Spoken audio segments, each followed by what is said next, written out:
we guide you through how to get your Outlook QR code.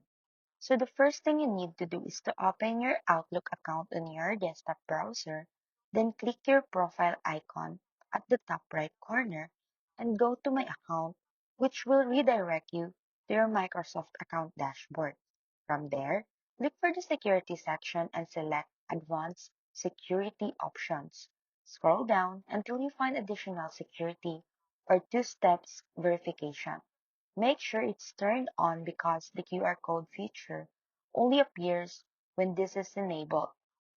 Once activated, download the Microsoft Authentication app on your phone, open the app, and tap the plus icon to add an account. Choose work or school account or personal account depending on your Outlook type. Then select Scan QR code. Now, your screen will display the QR code from your Outlook security setup page.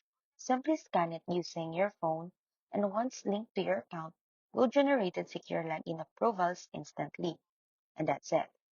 You now have your Outlook QR code fully set up and ready to use for faster and more secure access time.